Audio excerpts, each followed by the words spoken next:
Hello à toutes et à tous et bienvenue. Nous sommes le 19 décembre 2024. Vous écoutez votre podcast préféré, Le Café de l'e-commerce, LCDE saison 6, épisode 217. Je suis Laetitia et je suis accompagnée d'Adrien. Bonjour à tous, Le Café de l'e-commerce est votre podcast favori que vous écoutez en train de courir comme Kevin, de cuisiner comme Charles ou de conduire comme Vanessa. Notre promesse, décrypter l'actualité e-commerce à la sauce aigre-douce, incisif mais jamais méchant, tel est notre credo. Le Café de l'e-commerce vous propose de faire votre veille différemment dans vos oreilles. Et au sommaire de cette émission, vous l'attendiez, le LCDE Wrap 2024. Et ouais, on se différencie pas, on fait comme tout le monde, on va vous ramener toute la sauce que vous avez aimée cette année. Laetitia, Adrien, prêt. Synchronisation des montres. Que s'est-il passé cette semaine dans l'équipe Le Café de l'e-commerce? On vous dit tout ici et maintenant, Laetitia, pour ce dernier numéro de l'année 2024. Il s'est passé quoi ces derniers jours pour toi? Il s'est passé plein de choses, mais si je dois n'en retenir qu'une, eh bien c'est notre apéro, désormais annuel. J'ai vu Iconic passer sur LinkedIn. Alors je prends notre apéro de fin d'année qui est iconique. Eh bien il a eu lieu mardi dernier. C'était à Paris et c'était fort sympathique. Tu es d'accord avec ça? Ouais, moi ça me faisait plaisir parce qu'il y avait... Non, pour le coup, ce qui faisait plaisir, c'est de voir des personnes qui sont revenues. Il y avait quoi? Peut-être 90 personnes, 100 personnes l'année dernière. Là, il y en avait plus de 100. Et en tout cas, ça faisait super plaisir de revoir des gens qui étaient là l'année dernière. Et oui, c'est une fois. 2, ça y est, c'est une récurrence. Et puis 3, on va faire le rendez-vous de la fin d'année. Donc, on va voir combien de temps on va tenir. Mais en tout cas, ça faisait très plaisir de mobiliser autant de personnes parce qu'on a communiqué hyper tard. Là, on n'a pas vraiment été bons élèves là-dessus. Je crois qu'on a communiqué 2 semaines avant, non? Non, je suis pas d'accord avec toi. Je crois qu'on a communiqué suffisamment tôt, mais qu'on avait d'autres événements sur lesquels il fallait que nous communiquions. Donc non, je trouve que la communication a été plutôt bonne et c'était bien, effectivement, c'était plus d'1 centaine. Et moi, ce que j'ai adoré, c'est que les fidèles reviennent, mais il y a surtout eu des nouvelles têtes. Moi, j'étais contente de voir mes étudiants et étudiantes. J'étais contente de voir des gens que je ne connaissais absolument pas. Donc je suis ravie. Souvent, je fais mine de vous connaître. En fait, je vous connais pas, ou alors j'ai oublié. Mais c'était cool. C'est bien de voir ce renouvellement d'audience comme ça en permanence. Et puis les fidèles, voilà, ça c'est bien. Et les discussions que tu as pu avoir avec les différentes personnes, elles tournaient autour de quoi? Eh bien, elles tournaient autour de tout. C'était surtout comment est-ce que vous faites pour rassembler autant de monde un mardi soir alors qu'il y a la soirée de X, la soirée de Y, machin. Je n'ai pas la réponse mystère. Voilà, je pense que les gens sont comme nous. Notre audience est comme nous. Ils aiment bien s'amuser et se retrouver. Et puis surtout, on n'avait rien à vendre. Et toi, tes sujets de discussion? C'était beaucoup autour il y a beaucoup de personnes qui se connaissaient parce que finalement, on dira ce qu'on veut. C'est un écosystème qui est relativement petit. Qui tourne, je vais pas dire qu'il tourne autour des mêmes personnes parce que c'est quand même, il y a quand même beaucoup de monde, mais c'est vrai que c'était j'ai retrouvé beaucoup de personnes qui se retrouvaient entre elles. Nous on les connaissait bien souvent, mais c'était un peu le, comment on appelle ça, le bal des anciens élèves, un truc comme ça. Alors ouais, bien sûr il y avait des nouveaux, il y a des étudiants, des gens qui connaissaient personne, mais c'était rigolo de voir ces anciens qui ont pas forcément l'occasion de parler ensemble parce qu'ils sont concurrents ou parce qu'ils habitent pas au même endroit. J'étais très touché de voir des personnes qui venaient des 4 coins de la France et même de hors de France pour cet événement. Ça nous touchait beaucoup. Oui, ça faisait plaisir. On a des gens qui sont venus de Suisse, on a des gens qui ne venaient pas de Paris. Lille represent as usual. Lyon, non, on a eu du beau monde. Après moi je suis un peu moins critique que toi sur le côté autopromo, enfin pas autopromo mais balle de promo. Je trouve que c'est bien, on a renouvelé, ça s'est rajeuni aussi. Attends, les étudiants et les étudiantes, c'est cool de les avoir. Alors c'est surtout eux qui comprenaient pas et qui me demandaient mais qu'est-ce qu'on fait ici, nan. Avec Adrien on avait bien évidemment un petit agenda. Comment on a organisé la soirée, Adrien? Bon, déjà, on voulait faire quelque chose de très relax et informel, surtout pour cette fin d'année. Donc, on voulait pas gonfler avec des conférences ou beaucoup de longues sessions. On a laissé les gens arriver, je pense, et puis vers 19h, 19h30, on avait une petite présentation et qui a surtout, fait la rétrospective de ce qu'on a fait cette année. Alors, il y avait vraiment 2 slides, on voulait faire très, très court, mais qui répond à une des questions qu'on entend le plus. OK, vous faites quoi et comment est-ce que vous gagnez votre argent? On a expliqué, oui, le podcast, c'est une des choses que l'on fait, mais il y a beaucoup d'autres choses qu'on fait, qui nous éclatent d'ailleurs, les projets qu'on a lancés. Et puis, on a teasé un petit peu des choses qui arrivent l'année prochaine. Et surtout, on a introduit quelque chose de nouveau et j'ai vraiment envie de le développer dans les prochaines années. Ce sont les awards. Et les awards, c'est des récompenses. On peut donner les résultats, non? Ça peut être pas mal. Oui, ça pourrait être pas mal. D'autant plus qu'il y a certaines personnes qui étaient absentes, donc peut-être qu'elles vont découvrir. Enfin, elles savaient qu'ils ont gagné, mais ils n'ont pas répondu aux mails et qui sont venus. Alors, il y avait déjà le award de la startup, Laetitia, qui a gagné. La start-up, eh bien, c'était Omi. Omi, on en a déjà parlé au micro. Nous, on en parle très régulièrement aussi avec les entreprises avec lesquelles on travaille. Lorsqu'on est en conférence également, Omi, c'est un studio photo uniquement basé sur l'intelligence artificielle qui a déjà les plus beaux comptes dans son portefeuille. Et nous, on a été bluffés parce que déjà, on les suit parce que si vous aussi, vous nous suivez, vous savez très bien qu'ils ont levé des fonds il n'y a pas très longtemps. C'est une très belle success story française. Puis surtout, on les a rencontrés lorsqu'on était à Chicago. Ils sont venus au micro. Donc voilà, on a voulu leur décerner cet award de la start-up de l'année et il y a fort à parier que d'ici 2025, ce ne sera plus une start-up. Prix du Store Tour, Laetitia, qui a gagné? Alors, on l'a décerné à Tim. Tim, c'est un store manager chez La Brequette. La Brequette, c'est une marque de cosmétiques suédoise. Bon, au-delà de tout ça, le mec est juste ouf, dinguissime. Il n'y a aucune histoire d'omnicanalité chez La Brequette. En revanche, il a réussi à nous embarquer dans d'autres histoires lors de notre dernier store tour. Je crois qu'il a fait l'unanimité et une forte impression et sensation auprès des retailers qui nous accompagnaient et depuis on peut le dire vraiment, on s'est pris d'amitié et on l'a invité, on lui a décerné ce prix. Donc le prix Store Tour revient à La Brequette et plus particulièrement à Tim. Le prix de l'agence, Laetitia? Le prix de l'agence a été décerné à Valtech. Alors, il y a eu quelques personnes de Valtech, mais nous on voulait le décerner particulièrement à Anne-Sophie. Anne-Sophie qui officie donc chez Valtech.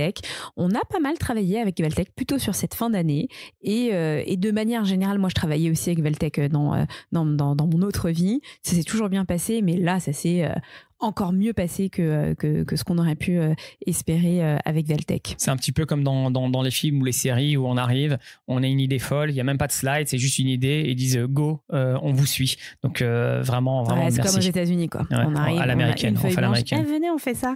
Ah d'accord, pourquoi pas. Et ça on le doit vraiment à Anne-Sophie et à Guillaume aussi. Oui, après il y a toutes les équipes qui travaillent avec elle, mais en tout cas la personne qui est là et qui croit en nous et qui pousse, c'est notamment Anne-Sophie. Merci beaucoup. Prix SAS, Laetitia. Tout le monde se battait pour avoir ce prix.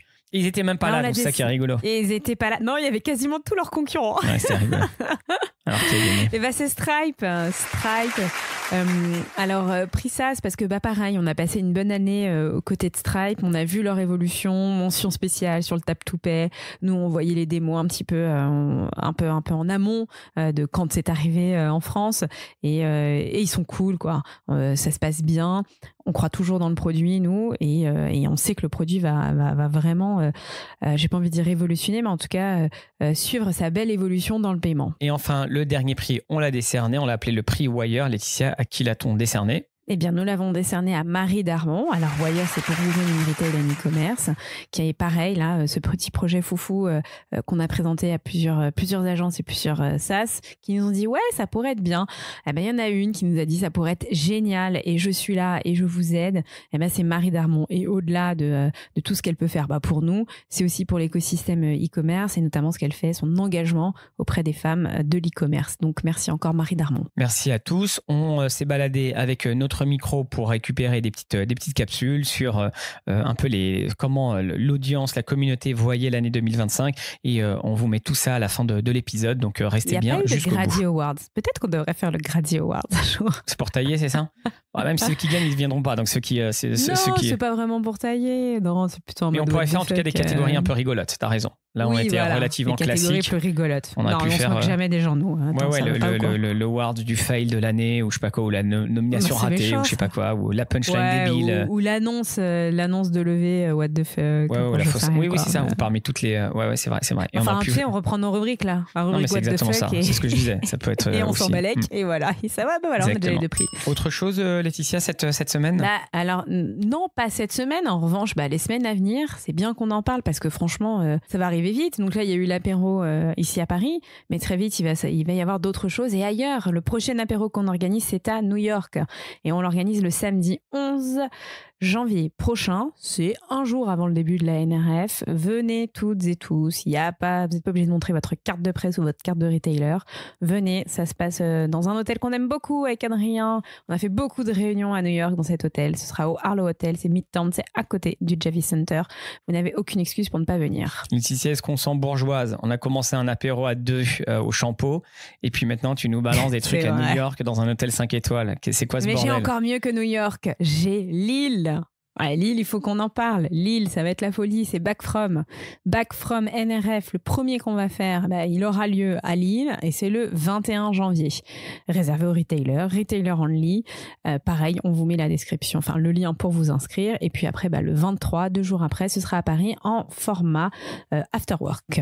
Donc voilà, on revient toujours aux sources finalement. Oui, on va à New York, on fait des choses magnifiques, mais bon, on revient toujours au bercail. Et pour l'édition de Paris, on a beaucoup de places, donc on va accepter tout le monde. Donc inscrivez-vous, vous êtes tous les bienvenus, tout l'écosystème. Et toi, Adrien, de ton côté, comment t'as vécu ta semaine ? Eh bien, écoute, la grosse nouvelle de cette semaine, elle est tombée. On a dû attendre la fin de l'année pour qu'elle arrive. J'ai reçu la news en milieu de la nuit. J'ai appris que la première influenceuse e-commerce de France, elle s'appelle Laetitia Lamarie. Donc félicitations, Laetitia. Tu as été élue merci. par un outil tiers qui n'a pas utilisé. Tu n'as rien payé, tu n'as même pas de compte sur ce truc-là. Je connais même pas ce truc. Tu savais si même je connais pas. Favicon. Mais l'outil, ils m'ont même pas prévenu. Ils t'ont prévenu, toi. L'outil est bien legit, il est bien, etc. Mais on s'en fout de l'outil.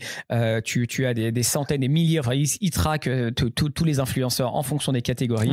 Et quand je me suis amusé à jouer avec l'outil, j'étais extrêmement fier et content de voir que, écoute, tu représentes fièrement la communauté, l'e-commerce français. Et donc, ça te fait quoi d'être une superstar et une super influenceuse, Laetitia ? LCD represents. Alors, oui, ça flatte l'ego, hein, ça fait plaisir. Hein. Maintenant, moi, je le savais même pas. C'est toi, mon Pierre, qui me l'a annoncé. Est-ce que ça va changer ma vie ? Je sais pas, mais ça va changer la vie de ta fille, peut-être, déjà. Ouais, moi, ma fille était très fière. Raconte. Alors, sachez-le, ma fille, à chaque fois ça nous arrive souvent, hein, on arrive dans des endroits où on connaît personne. Alors, ça nous arrive souvent dit comme ça, on dirait que tous les week-ends, on va dans des endroits et on n'est pas invité. Mais en tout cas, ma fille, à chaque fois, elle dit, vous connaissez pas ma mère ? Ouais, ma mère, attention, elle est numéro 1. Bon, avant, je n'étais pas numéro 1, mais voilà. Avant, elle disait, ma mère, elle passait à la télé. Et en fait, elle me l'a déjà dit. Quand tu m'as montré ça hier, je l'accompagnais chez le dentiste. Et en fait, elle a dit ça à sa dentiste. Parce que, alors, je suis pas c'est en 2 sessions, hein, le rendez-vous dentiste. Il y a juste la patiente, même si elle est petite. Puis après, elle fait entrer les parents. Et après, elle me dit, maman, tu sais que j'ai dit à la dentiste. Je lui dis, mais qu'est-ce qu'elle va comprendre, l'orthodontiste ? Elle me dit, non, mais elle a dit, ah, c'est bien, bravo. Et après, elle l'a dit à sa prof de gym et machin. Donc voilà, ma fille est extrêmement fière, c'est génial. Tout est beau, voilà. Bon, après, quand t'es numéro 1, il faut rester numéro 1. Donc, je sais pas, moi, ce qu'il faut que je fasse pour rester numéro 1. C'est quoi ta stratégie influenceuse ? Alors, il paraît que tu vas lancer des t-shirts, tu vas lancer tes formations e-book en PDF. Quoi d'autre ? Ouais, et je vais faire payer les gens. Attends, maintenant, les apéros, les dîners, les déjeuners, les cafés, en fait, c'est payant. Mon temps, c'est de l'argent. Hein. Donc, quand vous voulez me solliciter, il va falloir payer. Je vais vous envoyer un lien Calendly et puis un petit lien Stripe aussi. Vous allez pouvoir payer. Et voilà comment ça va se passer maintenant. Alors, Laetitia, une question. Évidemment, je plaisante. Ça va rien changer à ma vie. Justement, ça rappelle un peu la question parce que c'est concomitant qu'on t'a posé mardi. Ça m'a fait marrer parce que tu me l'as dit ensuite dans le débrief.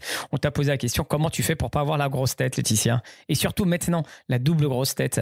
Alors, je vous explique, ma vie est très simple. Quand je finis les soirées, moi, je prends le RER, je prends pas le Uber, je rentre dans ma banlieue et vous croyez-moi que là, la réalité, elle est bien là. Et quand je rentre chez moi, les préoccupations de l'e-commerce, elles sont bien loin parce que mon foyer n'a pas du tout les mêmes préoccupations que nous. Donc voilà comment je n'ai pas la grosse tête. Et toi, Adrien, comment tu fais ? Non, mais moi, c'est être à côté d'une star. Donc, tu vois, je suis l'homme de l'ombre, celui qui doit juste. La diva doit avoir tout ce qu'elle veut. S'il y a quelque chose qui va pas, c'est comme les moi stars. La diva. C'est comme les stars, les moi, je veux que Air France. Moi, je veux que si. Moi, je veux que ça. Ça commence à 14h, mais je veux Uber. Ça commence quand ça commence, tu vois. Donc, moi, je suis là avec ma carte Navigo et voilà. Donc, non, ne m'amène pas sur ce. Bon, bref, sur en tout cas, non, c'était chouette, effectivement. L'apéro, c'était très, très sympa. Oui, non, mais attends, ça aussi, je le dois aussi à la communauté. Hein. Je suis pas arrivée là par hasard. Hein. Il y a des gens qui soutiennent, il y a des gens qui likent, il y a des gens qui commentent, il y a des gens qui viennent aux événements. Voilà. Est-ce que c'est pas extrêmement démago de dire ça ? Il y a pas de démago. Aujourd'hui, si je suis reconnue, c'est parce qu'il y a une audience et que cette audience, elle concourt. Alors, surtout sur Favicon, on va regarder ton nombre de clics, ton nombre de likes, ton engagement, ton reach. C'est ça qui compte. Maintenant que ta stratégie depuis plusieurs années, tu avais tout manigancé, formanté. Est-ce que maintenant, l'année 2025, c'est l'année de la politique ? C'est bon, tu peux te lancer maintenant ? Ton plan s'exécute ? Non, mais oui. Ouais, t'as déjà réussi quand même en 2024, l'achievement, c'est d'avoir mis une rubrique politique dans le podcast. Donc ça a mis 5 ans, mais c'est arrivé, mais là il y a une accélération, je sens. Première influenceuse de France, tu passes sur les plateaux. C'est l'e-commerce qui rentre en politique, c'est pas la politique qui vient dans le café de l'e-commerce. Voilà la strate. Bon, encore une fois. Mon téléphone, là, pendant les remaniements, il arrête pas de sonner, hein, tu sais. Bon, bah voilà, tu as déjà des contacts dans la politique, toi-même tu sais, donc on verra bien. Non, encore une fois, félicitations. Oui, merci à toute la communauté qui est là, qui nous suit, qui nous supporte dans le sens anglais du terme, qui comprend nos valeurs et partout. Alors, je crois qu'on l'a déjà dit au micro, mais on le redit, tous les endroits où on fait des événements, à chaque fois, les organisateurs, les responsables de ces restaurants, de ces bars, de ces hôtels viennent nous voir et nous disent waouh, ce groupe était tellement gentil, c'est rare de voir ce genre de personnes. Donc, on a la communauté qu'on mérite. Et je ne pointe le doigt sur personne qui joue sur d'autres codes. Donc, encore une fois, bravo Laetitia.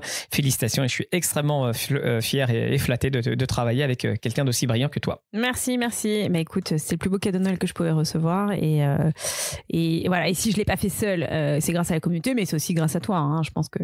Oui, à te servir le café quand il faut. Je n'existe. C'est ça. Oui. Gérer mes rendez-vous chez le coiffeur, machin, maquilleuse. Si tu n'étais pas là, malheureusement, je ne pourrais pas être cette espèce d'influenceuse. D'ailleurs, on peut revenir sur le terme influenceuse. J'influence personne, moi. Oui, après c'est toujours les mots qu'on met, ce qu'on est. En tout cas, bravo. Laetitia, je te propose qu'on passe à l'épisode. Allez, on s'en fout. Next, exactement. Allez. Alors, mais qu'est-ce que c'est que ce Wrap 2024 ? Alors moi, ce que je te proposais, alors que chaque année, donc je te propose rien du tout. Tu disposes parce que tu es l'influenceuse numéro 1 en France. Je me disais qu'on allait faire un petit récap de l'année. Je regarde le temps et en fait, il ne reste plus que 8 minutes. Donc, je ne sais pas comment on va faire, mais l'idée, c'était de revenir sur une news par mois que j'ai sélectionnée. Je voulais te faire réagir. Peut-être avant même d'aller dans chaque mois. En intro, tu vois, l'année dernière, on se disait 2024, ça sera l'année de l'IA et le marché va mal, ça va être catastrophique. Alors, qu'est-ce que tu en penses déjà sur l'IA ? Est-ce que finalement c'était vraiment l'année de l'IA ? Est-ce que ça s'est calmé ? Ou est-ce que c'est toujours aussi autant la folie, mais on en parle moins ?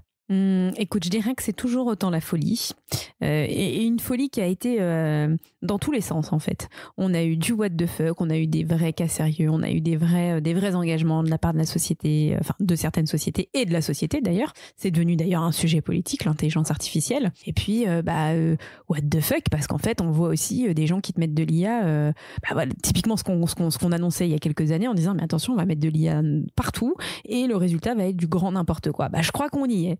On y est et j'ai j'ai quand même le sentiment que ça va pas s'arranger.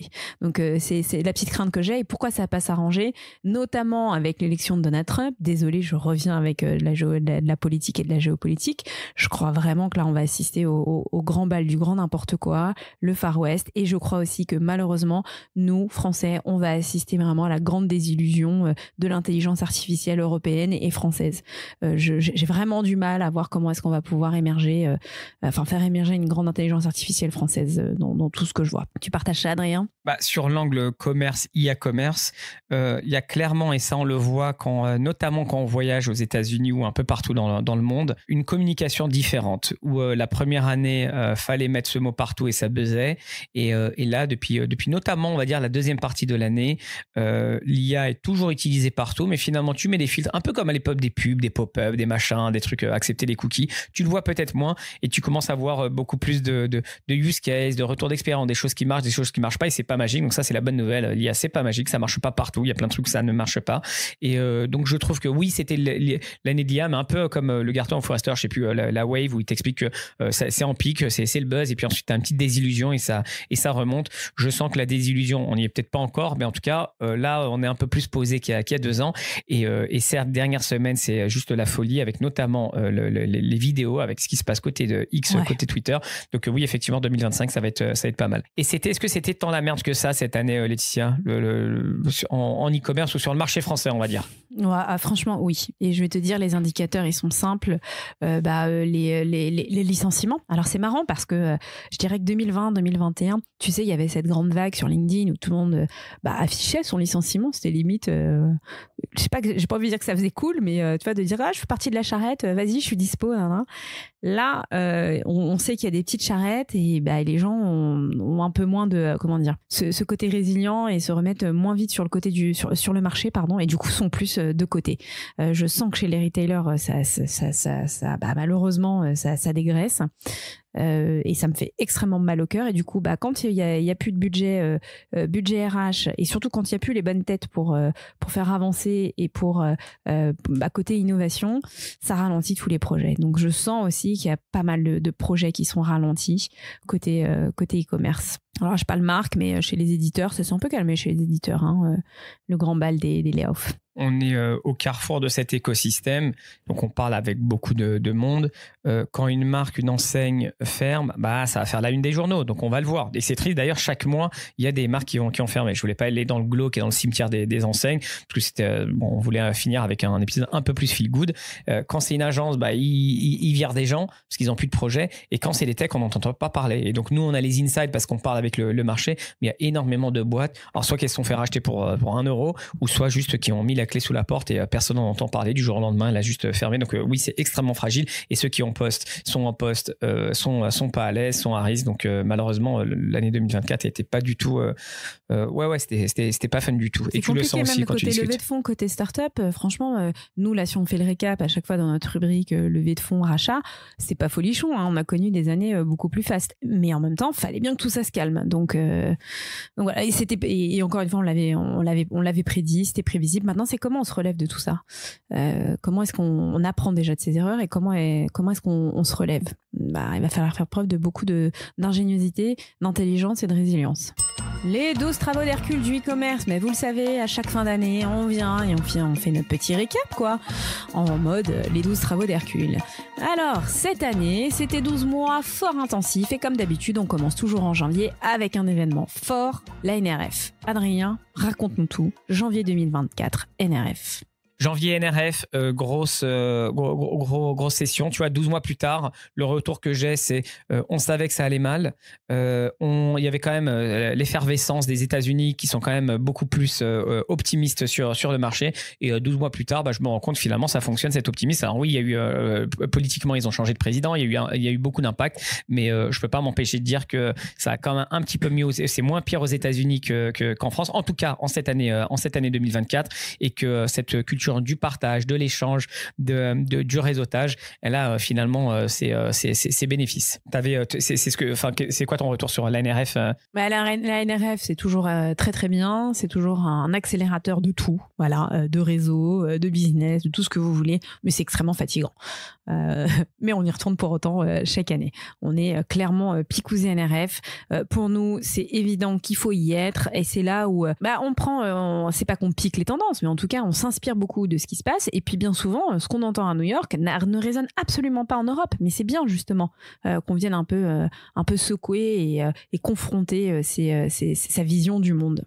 Février, c'était IKEA qui lançait son application d'intelligence artificielle générative pour le shopping et le design. Ça faisait fort sensation en février. Je crois que c'était pas l'une des premières enseignes, mais en tout cas qui communiquait de cette manière. Nous, de notre côté, on se disait bon, rien de nouveau. Adrien, est-ce que vraiment ça a révolutionné le commerce, cette annonce du géant suédois? Non, mais on en a beaucoup parlé. Elles sont toutes lancées ensuite. Tu sais, c'est comme ton site de seconde main où tu communiquais autour de ça. J'ai lancé mon chatbot boosté à l'IA générative. Il y a Ikea, mais il y en a eu un paquet d'autres. Donc, ça faisait partie de la com comme employeur ou comme société qu'il fallait lancer. Ensuite, oui, il y a des bénéfices, mais c'était beaucoup de com, je trouve. Mars, Klarna vire 700 personnes à cause de l'IA. Ça a fait les gros bruits. Tu t'en souviens sûrement, Laetitia. Ouais. En fait, c'est le call center. On n'en a plus besoin. On peut le gérer nous-mêmes avec de l'IA. Et ce qui est rigolo, c'est pour ça que cette news, elle me fait sourire de manière vraiment ironique. C'est qu'il y a 2 mois, il y a une pub. Je crois que tu l'as vu, qui se communique complètement sur l'IA et dit arrête d'embaucher des vraies personnes, embauche de l'IA. Donc finalement, en mars, on a été choqués. On est toujours choqués, mais c'est de pire en pire. Franchement, dans 6 mois, dans 1 an, on verra des trucs de déglingo. On n'est même pas prêt à l'entendre aujourd'hui. Et dans 12 mois, ce Klarna qui vire 700 personnes, ça nous paraîtra normal. Qu'est-ce que t'en penses? Ouais.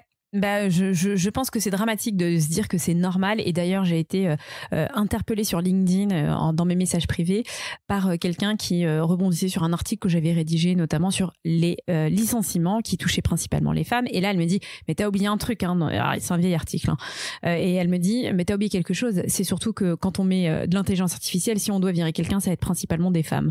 Donc ça c'est peut-être un autre sujet qu'il faudra couvrir en 2025, l'impact de l'intelligence artificielle bien évidemment sur sur les suppressions de postes, mais les suppressions de postes qui étaient détenues par des femmes. Avril, eh bien, près de la moitié des 310 influenceurs examinés par la répression des fraudes en 2022 et 2023, souvenez-vous, tous ces gens-là qui... c'était moi d'ailleurs, ouais, je suis une influenceuse, c'est vrai. Tu n'étais pas encore à l'époque, tu n'étais pas la numéro 1. J'étais pas la numéro 1. L'année prochaine, tu te feras choper. Qui nous proposait plein de choses, on a fait la liste de tout ça, vous avez violé la loi, vous n'êtes pas en conformité avec la loi, eh bien maintenant, il va falloir vous mettre en conformité et arrêter de promouvoir des produits ou, voire pire, des services interdit. C'était la fin de la récré. Alors je me souviens, c'est plutôt un truc où je te posais plein de questions. Et moi, je vais te dire, c'est ça, maintenant, j'ai l'impression que tout le monde est réglo. Hein. C'est ce que je peux voir. Je suis d'accord avec toi. Je ne vois plus. Enfin, c'est limite. La mention collaboration commerciale, machin. Moi, je la vois partout. Je la vois tout le temps. Et du coup, c'est plus accepté par l'internaute aussi. Donc, il y a moins besoin de le cacher parce que ça sert à rien. Tout le monde comprend. C'est le business model. Donc, ça se structure. Les mœurs, ça y est. Et puis, il y a aussi un autre truc, mais bon, c'est pas le sujet. Les influenceurs, ça va mal. Hein. Il y en a beaucoup moins. Et puis, on fait attention à ce qu'ils vendent. Et ils vendent de moins en moins de la merde. Mais le président Biden signe la loi interdisant TikTok et ça menaçait son avenir. Alors, on en parlait beaucoup en mai parce qu'on se disait c'est impossible qu'ils interdisent TikTok. Et pourtant, si, c'était très, très réel. Et ensuite, on se disait également ça va être lié au président, au changement de président. On regarde, ça te fait marrer un peu. Maintenant, ça te paraît loin tout ça, Laetitia ? Ça me paraît pas loin parce que moi, d'ailleurs, je l'ai partagé dans un autre groupe auquel j'appartiens sur TikTok, un cercle des groupes d'influenceurs de TikTok, des groupes d'influenceurs. Et en fait, j'ai partagé un espèce de live sur tous les updates sur ce ban aux États-Unis. Et ça, c'est vraiment rigolo parce qu'effectivement, tous les jours, tu as des nouvelles choses. Bon, la réalité, c'est que Donald Trump va arriver. Donald Trump, maintenant, il a, comment est-ce qu'on dit ça ? Légitimé un peu la tech et entre autres TikTok. Il y aura un arrangement, c'est plus d'actualité. TikTok Shop, ça cartonne. Bon, next, hein.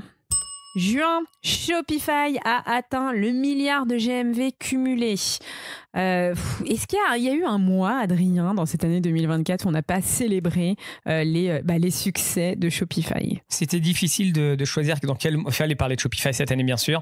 Qu'est-ce qu'on a les trucs ? Et chaque mois, il y avait quelque chose à raconter. Je pense que le mois de juin, il marque vraiment une période où on se tait, on écoute. Et on se rend compte que finalement ça marche. Et notamment quand ils ont communiqué sur le milliard de GMV, ils communiquaient également sur le ils ont abandonné le nom Shopify Plus, il me semble. Et donc il y a une seule marque, mais surtout les grands comptes, ça représente X%. Après, t'as toujours les rageux qui vont dire oui, mais c'est pas des vrais grands comptes, etc. Peu importe, leur stratégie depuis plusieurs années, elle commence à fonctionner. Il y a des chiffres et ils commencent à se développer sur le retail, etc. Donc c'est clair, 2024 c'est l'année de Shopify, mais comme 2023 et comme 2025 certainement. Donc bon, écoute, ça nous fait toujours marrer. De voir ce que Shopify fait, il y a toujours de l'actualité, donc bravo à eux. Juillet, Carrefour teste le paiement avec la paume de la main. Alors ça ressemble à ce que faisait Amazon. En tout cas, je vais pas dire que c'est notre Shopify français, Carrefour, parce que ça a rien à voir. Mais s'il y a une boîte qui innove, qui fait des choses intéressantes, c'est Carrefour. On en parle souvent. Et je trouvais ça toujours intéressant de voir que Carrefour continue, peut-être moins que l'année dernière, mais continue à communiquer et à essayer de faire des choses innovantes. Alors Adrien, c'est drôle que tu aies sélectionné cette news puisque justement, ils n'ont pas du tout testé. Ça devait être prêt pour les Jeux Olympiques et finalement, ils ont abandonné et ça n'a pas été testé. Donc oui, c'est bien, Carrefour innove. Mais est-ce que Carrefour teste et innove en temps et en heure ? Là, c'était le parfait exemple de je communique. En revanche, derrière, ça ne suit pas. C'était vraiment très rigolo ce moment-là. Août, le métaverse continue de peser lourd. Et lourd sur les comptes de qui ? De Mark Zuckerberg et de Meta, malgré l'augmentation des revenus, avec un total des pertes cumulées de 50 milliards de dollars depuis 2020. Mais ça pèse quand même, le métaverse chez Mark. On ne parle plus de métaverse ici, on est d'accord ? C'est fini. C'est la blague quand tu parles de... Non, c'est la blague. Et quand tu sais que ta boîte s'appelle Meta, voilà, exactement. Comment ça se passe ? Septembre. C'est Salesforce qui lance Agent AI. Moi, j'ai gardé cette news de septembre, alors qu'il s'est passé plein de trucs en septembre, mais c'est pour montrer aussi le revirement de Salesforce. Ils se repositionnent sur le commerce, ils sont en train de prendre des choses différemment. La boîte est en train de se repositionner complètement. Ils savent que potentiellement, ils peuvent se faire dépasser ou mourir, donc ils vont à fond sur l'IA, ils communiquent d'une certaine manière. C'est maladroit ou pas, chacun le jugera, mais je trouvais ça quand même extraordinaire l'investissement qui est fait sur Agent AI et on va all-in là-dessus de Marc Benioff jusqu'à tout en bas. Les commerciaux vont vendre ça, on va à fond, on investit et donc au détriment du reste. Mais bon voilà, donc pour moi c'est un gros virage de Salesforce et c'était une très très grosse annonce. Ouais, c'est une grosse annonce accompagnée d'un worldwide tour. Hein. Rappelle-toi, ils ont fait leur petit stop Salesforce Agent AI même à Paris. Octobre. Ah, mon chouchou, c'est grâce à lui que je suis influenceuse. Hein. Temu devient le 2e site e-commerce le plus visité au monde, dépassant eBay. Seulement 2 ans après son lancement. Cette ascension est principalement due à un investissement massif en pub, qui n'a pas été abreuvé d'une publicité Temu. Et bien que sa présence aux États-Unis se développe, Temu continue d'opérer dans d'autres pays, et notamment dans 79 pays, avec l'objectif de concurrencer qui ? Allez, Amazon, aux US et en Europe. Et ce qui est rigolo, c'est que Amazon a riposté, Adrien, tu te souviens, avec leur offre à bas coût. Oui, enfin, ils sont perdus dans leurs offres. Comme tant d'autres. Mais on ne pouvait pas faire un récap de cette année sans parler de ce qui est en train de se passer en Asie. Je crois qu'on se prête jamais au jeu des prédictions parce que c'est toujours foireux, mais on peut pas juste... T'avais prédit, toi, que Temu, je me souviens très bien de l'épisode où tu m'as dit, t'as entendu parler de Temu? Je fais, ouais, vaguement. Tu me dis, je te dis qu'ils vont arriver, que ça va massacrer le marché, nanana. Et ça, c'était il y a 2 ans. Ouais. Donc oui, c'est vraiment ce que tu... la news de décembre que tu vas couvrir dans une seconde, ça sera la tendance 2025 à mon avis. Ah bah oui, je viens de la voir. Novembre, OpenAI a lancé ChatGPT Search. Alors, on pourrait dire que c'est pas de l'e-commerce, mais en fait, ça change fondamentalement comment on serait amené à chercher demain. Alors oui, c'est pas encore au point. Il y a encore plein de trucs qu'on pourrait changer. Mais aujourd'hui, moi, Adrien Nahem, quand je vais chercher il fallait que je change double écran, fallait que je change certaines choses. Les comparateurs, je ne les utilise plus du tout. Tout se passe par Perplexity ou OpenAI. Donc, je sens que c'est quelque chose qui va complètement bouleverser la manière dont on va accéder à des fiches produits ou à de la recherche. Donc, je pense que si, ça a un impact sur l'e-commerce. Décembre, mon 2e chouchou. TikTok Shop, la fonctionnalité e-commerce de TikTok s'implante en Espagne et en Irlande. Donc ça y est, ça arrive. Rappelez-vous, il y a encore quelques temps, j'étais là à vous dire « Ah, mais je suis allée sur la page TikTok et TikTok Shop sur LinkedIn. Ils sont en train de recruter. Ils arrivent. » Ouais, je pense que le 1er janvier, ça y est, ils sont déjà là. Et qu'est-ce que ça va changer dans notre écosystème, dans le social commerce? Est-ce que là, on aura ce fameux débat sur le social commerce? C'est quoi le social commerce? L'impact, quand ils vont arriver en France, et ça va arriver avant cet été, parce qu'ils étaient déjà prêts pour arriver l'été dernier, mais il y a eu plein de raisons qu'on a déjà expliquées bien de fois, pour lesquelles ça a pris un peu plus de temps. Il est monstrueux. On parle avec des gens de l'écosystème qui travaillent côté des entrepôts, côté de la logistique, côté de la supply, et les prévisions sont juste monstrueuses. Donc ouais, effectivement, je pense que les gens sont pas prêts à avoir ça. Alors, ça peut être stoppé aussi par la législation. Il y a des choses qui se passent là-dessus, donc ça pourra peut-être être tempéré, mais je pense que TikTok, ça va être un gros boom qui va tout transformer, et notamment le social commerce, comme tu le dis. Café du cœur, c'est la rubrique qui donne un coup de pouce à une personne qui nous a sollicité. Vous voulez passer à l'antenne, contactez-nous. Et aujourd'hui, Laetitia, qu'est-ce qu'on reçoit? Eh bien, on reçoit Ilkem. Ilkem, c'est une jeune fille qui a assisté à notre apéro de l'e-commerce, notre apéro annuel. C'était mardi. Et elle est venue me voir. Elle avait les yeux qui brillaient. Elle était toute contente. Alors, je précise que c'est un de ses professeurs qui l'a traîné littéralement là. Et en fait, elle m'a dit, Laetitia, à qui est-ce que tu peux me présenter? Donc, je lui dis de loin, il y a telle ou telle personne. Je lui dis, mais pourquoi? Elle me dit, parce que je suis à la recherche d'un poste. Elle recherche un poste dans le marketing digital. Elle a déjà plus de 2 ans et demi d'expérience dans du marketing digital type exécution de campagne multicanal. Elle est très axée sur l'omnicanalité. Elle est très B2B, mais aussi B2C. Elle a des capacités en SEO, bien évidemment, et surtout les réseaux sociaux et le CRM. Voilà, elle cherche un CDI à Paris, en Ile-de-France. Je vous mets son profil LinkedIn et n'hésitez pas. Elle est vraiment brillante, cette jeune fille. Et encore une fois, même si vous n'avez pas de boulot, mais que vous pouvez la rencontrer, discuter avec elle, essayer de la comprendre, essayer de la mettre en relation. On connaît tous quelqu'un qui connaît quelqu'un qui pourrait avoir besoin d'elle. Donc, beaucoup de courage à toi et on compte sur vous, la communauté. Reco micro reco. Au micro, on fait notre reco. Écoutez-la illico presto. Retrouvez toutes les recos, il y en a plus d'une centaine sur la page Notion, en lien dans la description. Laetitia, tu as une responsabilité très forte. C'est la dernière reco de l'année. J'espère que c'est pas une newsletter moisie ou un reportage sur Arte en allemand sous-titré français. J'espère que c'est un truc quand même sympa. Alors vas-y, dis-nous, c'est quoi? Ou que c'est pas un benchmark, un comparateur comme je déteste? Non, c'est pas un comparateur, mais en tout cas, je me souviens que l'année dernière, quand j'étais venue avec le rapport 2024, eh bien, tu m'avais dit, ouais, il est pas mal. Alors, j'espère que celui de 2025 te fera le même effet. C'est le rapport Tomorrow's Commerce 2025 de VML. C'est plus de 25 tendances clés liées à l'e-commerce et liées surtout à cette année 2025. Bon, c'est des prédictions de Nostradamus, on le sait très bien, mais cette année, ces prédictions, eh bien, elles sont présentées en 5 grandes catégories: l'humanité, la tech, les canaux, la logistique, et puis ce qui va se passer au-delà de 2025. Et ouais, parce qu'on est déjà dans le turfu, on est déjà en 2026, 2027, 2028, 2030. Et bien voilà, c'était le dernier épisode de cette année 2024. Merci à vous tous et vous toutes de nous avoir suivis. Ça fait déjà 217 épisodes. Ça fait déjà 217 épisodes et 6 saisons. On vous souhaite le meilleur et on se retrouve dès janvier à la NRF à New York. Merci beaucoup à tous, encore une fois, pour cette superbe année. Pour nous, cette année, elle a complètement transformé nos vies. Il faut savoir qu'on s'est lancé. Et oui, je fais une petite déclaration, Laetitia, c'était pas prévu. On s'est lancé il y a un peu plus d'un an. Et c'est grâce à vous. Et puis, les choses, le 2024, c'était pas facile. C'est pas un peu démago de dire ça. Ah, j'adore. Je t'ai déstabilisé avec ma question. Mais je voulais justement que tu me dises non, etc., que tu portes tes convictions. Bref, merci 1000 fois. Tous les petits mots. Quand vous venez nous voir et vous nous balancez du love, des messages positifs, vous n'avez pas idée, un petit WhatsApp, un petit message, un petit mail, tout ça nous donne beaucoup de force. Donc merci 1000 fois à tous. Sans vous, on n'est rien. Littéralement, j'ai l'impression de parler comme ces influenceurs qui m'énervent. Mais donc merci 1000 fois et on sera toujours là pour vous aider. Donc bonnes vacances, passez un joyeux Noël pour ceux qui fêtent Noël et à l'année prochaine. Ciao, ciao.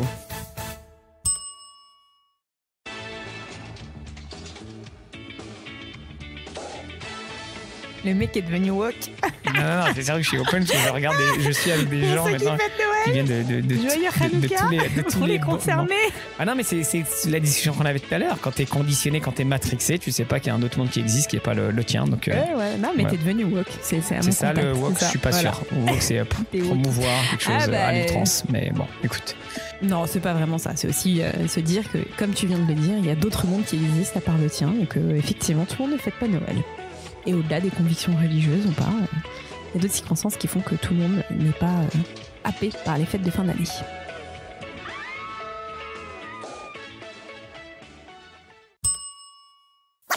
Manon Tersen, étudiante en marketing digital à l'IAE de Lille.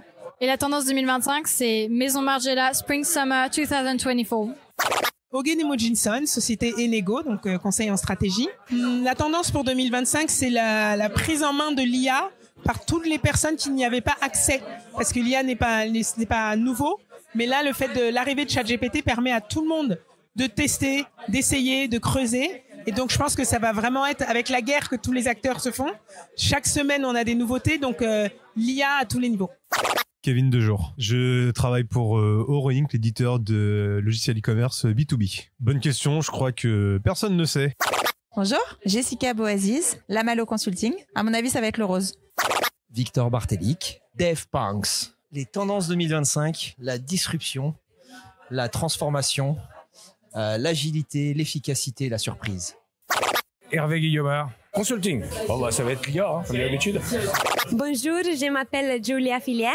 Je suis de la société Inro et on est ici à la édition 2025 Marketing Automation sur Instagram. Ahmed Osni de Inro et je suis content d'être avec vous aujourd'hui pour 2025. Tendance, c'est paix et amour. Christian et Ursula, Christian Berthet et Ursula Kandasamy de Viva Paiement. Voilà. Et pour la petite tendance de 2025 on espère qu'elle va être bonne. On y croit. Magimeni, Equino, donc manager e-commerce chez Equino, et la question donc sur la tendance 2025, il y a l'IA. Donc tout le monde en parle, mais il y a aussi la convergence entre l'e-commerce et l'IoT, entre le monde plus d'interaction, plus d'osmose entre le monde de la boutique et du digital commerce ou du commerce en ligne. Et ça s'annonce plutôt innovant pour cette année 2025. Bonsoir, je suis Amandine Multin, je suis consultante indépendante, j'ai monté ma société qui s'appelle Digitalissime. Et pour la tendance 2025, pour moi, c'est vraiment l'IA qui va toucher tous les processus de l'entreprise et toute la chaîne de valeur e-commerce. Bonsoir, je m'appelle Siredia. J'ai découvert le café de l'e-commerce via un professeur. J'étudie au CNAM actuellement, Conservatoire national des arts et métiers. Je suis actuellement en recherche d'une alternance en réseau, cybersécurité et objets connectés. Pour moi, la tendance 2025, ce sera l'amélioration personnelle. Bonjour, je suis Nicolas Biro et du coup, je suis étudiant au CNAM. J'ai connu le bistrot via un de mes profs et actuellement, je recherche une alternance pour du coup mon master qui est au niveau de la cyber, objets connectés et réseau. Moi, je dirais que pour la tendance, c'est de mettre quantum à la fin des mots. Hein. Et la tendance pour 2025, eh bien, ça va tellement dans tous les sens. Je suis sûr que chacun trouvera la tendance qui lui plaît dans 2025. Je me prononce pas pour une tendance particulière. Salut, Damien Budré de chez Molly, solution de paiement en ligne pour tous les marchands. Et pour 2025, écoute, de nouvelles fonctionnalités vont sortir chez Molly. Il y a déjà le financement, le paiement en magasin avec le POS, l'offre marketplace et on a hâte d'attaquer 2025. Mais avant tout, on va bien se reposer car on a fait une super année 2024. Bonsoir, je m'appelle Anis Rawan, donc président de First. Et la tendance 2025, c'est la mise en relation naturelle et les différences qu'on peut faire sur les événements B2B. Voilà, elle est là la tendance 2025. Bonjour, Audrey Bonello, directrice commerciale chez Userly. Userly égale retargeting. Et la tendance 2025, c'est l'IA et le cookie-less. Hello, I'm Valentina Coppola. I work at Roger Vivier in marketing, and I think next year will be impacted, especially in fashion, to the growth of the Chinese market. We hope so. So the e-commerce will be important also to take this kind of clients. Bonsoir à tous. Donc moi, c'est Alessia Aquino. Je travaille pour l'entreprise Shopify, donc en tant qu'account exécutive, donc sur la partie retail. Je vais être en charge d'accompagner les retailers qui souhaitent se développer davantage dans une stratégie de commerce unifié. Donc c'est un peu le mot 2025, donc c'est retail et commerce unifié. Le but c'est vraiment de pouvoir aller chercher tous les clients sur les différents canaux. Donc on est là pour vous accompagner, n'hésitez pas à me contacter et j'ai hâte de démarrer le 2025 avec le café de l'e-commerce. Merci. Manager e-commerce chez Inetum France. La tendance 2025 que je vois arriver, c'est tout le travail autour de l'IA qui va beaucoup évoluer pour passer peut-être de quelque chose aujourd'hui qui est très tourné générative vers du prédictif et qu'on puisse apporter plus de soutien et de choses plus concrètes en tout cas à nos clients dans les opérations mais aussi côté SI et leur business. Voilà. Bonjour, c'est Tim Alano, je travaille pour l'entreprise La Bruquette, entreprise de cosmétiques suédoise et je pense que pour 2025, c'est l'IA qui va tout changer dans la façon de travailler.